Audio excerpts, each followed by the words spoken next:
UK का एक Citizen Kane विल्मन ऐसे ही एक दिन बीच में घूम रहा था। अचानक से उसकी नजर एक पीले बदबूदार पत्थर पे पड़ती है। वो उस पीले बदबूदार पत्थर को घर लेके आता है और उसकी जांच करता है।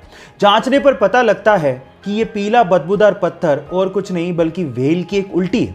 और उसके बाद केन विल्मन रातों रात करोड़पति बन जाता है। अब आप लोग कहेंगे कि व्हेल की इस बदबूदार उल्टी के लिए भला इतना पैसा कौन देगा? तो मैं आपको आपकी जानकारी के लिए बता दूं कि व्हेल की इस उल्टी को एम्बर ग्रीस कहा जाता है और इसी एम्बर ग्रीस का इस्तेमाल करते हुए बड़ी बड़ी परफ्यूम कंपनियां अपना परफ्यूम बनाती हैं।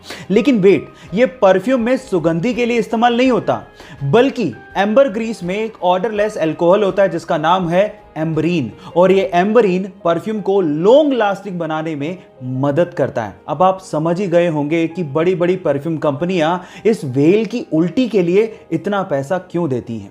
ये इंटरेस्टिंग फैक्ट जान के आपको कैसा लगा? चैट सेक्शन में लिखना मत भूलिएगा। गाइस, क्या आपको पता है कि इस दुनिया का सबसे हल्का सॉलिड मटेरियल कौन सा है? डोंट वरी, मैं आपको बताता हूं। वो है एरोजेल, जो कि 99.8% एयर से बना होता है। ये सुन के आप लोग हैरान रह गए ना? अब आप लोग इसको देख के सोच रहे होंगे कि शायद ये हीट के कांटेक्ट में आते ही मेल्ट हो जाएगा या जल जाएगा या हीट को ट्रांसफर करने लगेगा। तो यहां पर आप गलत हैं। एक्चुअली एरोजेल एक बहुत ही अच्छा हीट इंसुलेटर है। अबे बहुत अच्छा हीट इंसुलेटर है और साथ ही साथ ये हल्का होता है। इसी वजह से नासा इसे अपने स्पेस प्रोजेक्ट्स में मशीनरी को इंसुलेट करने के लिए इस्तेमाल भी करता है। लेकिन इसकी प्रोडक्शन कॉस्ट बहुत ज़्यादा होती है। वो है 60 लाख रुपए पर केजी, जो कि सोने की कीमत से भी ज़्यादा है। ये इंटरेस्टिंग फैक्ट जान के आपको कैसा लगा? चैट सेक्शन में लिखना मत भूलिएगा। गाइस, क्या आपने कभी सोचा है कि ऑयल या फिर वाटर के टैंकर हमेशा गोली क्यों बनाए जाते हैं, जबकि अगर क्यूबिकल शेप में बनाए तो टैंकर की कैपेसिटी को बढ़ाया जा सकता है? फिर भी हम लोग ऐसा नहीं करते। इसके पीछे का रीजन क्या है? डोंट वरी, मैं आपको बताता हूं। उसके पीछे का रीजन ये है कि जब भी किसी लिक्विड को किसी बॉडी में कैरी किया जाता है तो वो लिक्विड बॉडी के कॉर्नर्स में बहुत ज्यादा प्रेशर बनाता है, जिसकी वजह से कॉर्नर्स के क्रैक होने की संभावना बढ़ जाती है और लिक्विड वहां से लीक भी हो सकता है।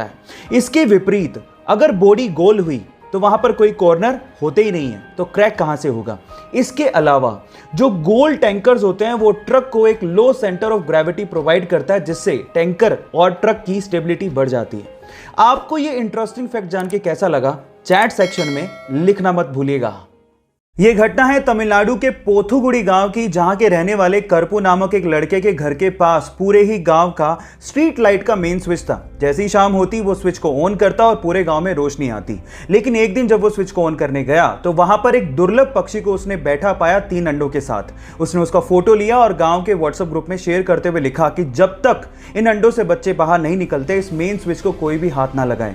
गांव वालों ने आर्गुमेंट किया, लेकिन उस लड़के ने हार नहीं मानी और गांव वालों को समझाते हुए पूछा कि बचपन में जिन पक्षियों को आप लोगों ने देखा था, क्या वो आज दिखाई देते हैं? तब गांव वालों को समझ में आ गया कि इन पक्षियों को लुप्त होने से अगर हमें बचाना है तो हमें जागना होगा। उसके बाद से लगातार 35 दिनों तक गांव वालों ने मेन स्विच को हाथ भी नहीं लगाया और गांव वाले अंधेरे में रहे जब तक कि उन अंडों से बच्चे बाहर नहीं आ गए। और ऐसा करके गांव वालों ने इंसानियत को जिंदा रखा। आपको ये सुन के कैसा लगा? चैट सेक्शन में लिखना मत भूलिएगा। अगर आपका मोबाइल पानी से भीग जाए और आप ये बात सर्विस सेंटर वाले को ना भी बताएं तो भी उसे देखते ही अंदाजा लग जाता है कि आपका मोबाइल पानी से भीगा है। उसके पीछे का रीजन ये है कि मोबाइल में एक व्हाइट कलर का वाटर इंडिकेटर लगा होता है, जो कि पानी के कांटेक्ट में आते ही पिंक कलर का हो जाता है, जिससे उसे देखते ही अंदाजा लग जाता है कि आपका मोबाइल पानी से भीगा है। आप चाहे बताएं या ना बताएं। दूसरी इंपॉर्टेंट बात यह है कि मोबाइल के पानी से भीगते ही प्लीज आप उसे स्विच ऑन ना करें और ना ही उसे पंखे के आगे रखें। इनफैक्ट अगर आप मॉइस्चर को सुखाना ही चाहते हैं तो आप उसे चावल के पैकेट में डाल दें, क्योंकि चावल में मॉइस्चर को सोखने की प्रॉपर्टी होती है, जिससे आपका मोबाइल बच सकता है। ये दोनों फैक्ट जान के आपको कैसा लगा? चैट सेक्शन में लिखना मत भूलिएगा। एक बार किसी रिपोर्टर ने रतन टाटा जी से सवाल पूछा कि सर, आपके रहते हुए एशिया के सबसे अमीर इंसान मुकेश अंबानी जी क्यों हैं? तो उन्होंने बड़ा ही सुलझा हुआ और दिल छू लेने वाला जवाब दिया। उन्होंने कहा कि हम इंडस्ट्रियलिस्ट हैं और मुकेश अंबानी जी बिजनेसमैन हैं। हम ये नहीं चाहते कि इंडिया इकोनॉमिकल सुपर पावर बने, बल्कि हम ये चाहते हैं कि ये देश, ये इंडिया खुशहाल नेशन बने। और इसी सपने को पूरा करने के लिए रतन टाटा जी अपने पैसों का अधिकतर हिस्सा चैरिटी में डोनेट कर देते हैं। आपको रतन टाटा जी का ये ख्याल सुन के कैसा लगा, चैट सेक्शन में लिखना मत भूलिएगा।